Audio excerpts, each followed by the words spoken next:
Pop culture meets indigenous culture in a new horror comedy called Haunted. The play is presented by Company One at the Boston Public Library. It's the story of two indigenous siblings who've been dead for 20 years, spending their days haunting the families that try to move into their house. So Haunted forces us to confront the very land we walk on and our relationship, or lack thereof, with Native communities. It's the first ever full-length stage work by an indigenous artist at the Boston Public Library. And joining us now is playwright and director Tara Moses and Chinwe Pedrick Sullivan. Pedrick, I gotta get that right, Sullivan, whose character Aaron is one half of the haunting duo. Wow, I am just fascinated by the storyline. Chinwe, I want to start with you. Tell us a little bit more about this story and why are you haunting the people in this house? Well, so I don't think it's a spoiler to tell you too much about that, because I think we get that out of the way in pretty much the first few lines. So Aaron is the older sibling of Ash. Aaron was 20 when they died. Ash was 18, and unfortunately they die in a car crash right in front of the house that they now haunt. It's very frustrating for the both of them because they died in 2003. They've been stuck in this house for 20 years, and before the crash, they'd never even been there before. All right, very interesting. Now, Tara, pop music has become a very popular way of telling a story on stage. What made you feature music from the early 2000s in this, from artists like Mariah Carey? So, two reasons. Number one, I like it, so okay. I wanted to put it in. There you go. But reason number two, that era of music is so iconic. We think of Mariah, Destiny's Child, Britney, Christina, all of these folks. And Native people were alive and thriving. I was a teenage girl in that time having a great time. But whenever we think about the pop culture of that period, we don't think about what were Native people doing, because we think of Native people like relics in the past or like tied to these very specific political movements. We were also there enjoying Mariah Carey. And so it was a very political and radical act to see folks in such an iconic time, but through specifically an indigenous experience. I love it, I love it. So typically when people go to see indigenous art, as you said, to become more informed and educated on the culture, but you were intentional about this not being the primary purpose of the play. Why?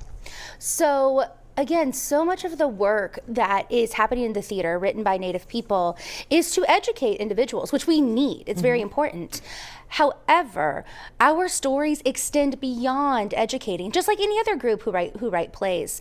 It's about relationships and family and community. But furthermore, for me as a playwright, it is about activism and what a play can inspire. So it's like you'll come, you'll have a great time, you'll laugh, you'll cry, I promise.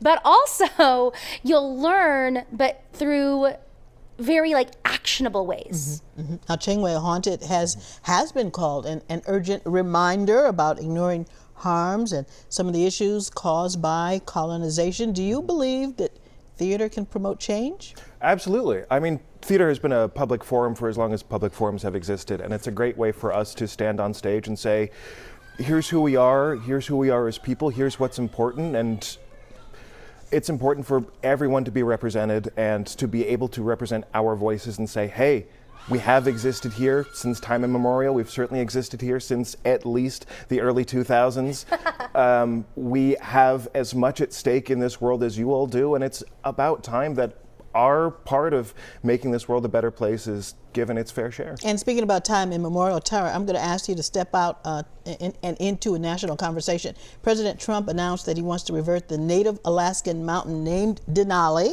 which has been named Denali forever. It's the highest peak in North America. He wants to revert the name back to Mount McKinley. What's your take on this? And how does this action bring attention to a conversation that your work is trying to have and expose colonization, displacement across generations, and also a relationship with the land as we look at the beautiful Alaskan lands there? So it is a very clear act of erasure and upholding our ongoing genocide by taking something that has existed since time immemorial, that is very important to these indigenous peoples of Alaska, and then to rename it to a president who had no business in Alaska. He had no connection. But it's just a very clear example of settler colonialism in action. And so whenever we talk about like, okay, land and place and belonging, we have to get to its indigenous roots. This land has always existed. It existed long before 1492, long before 1776. And so as artists, I think it's our responsibility to be part of that national conversation so we have to play with Haunted, right? Which is about land back. And what does that actually entail? And it's about returning this land back to the stewardship of its initial inhabitants, to bring us all back to a decolonial future that benefits everyone.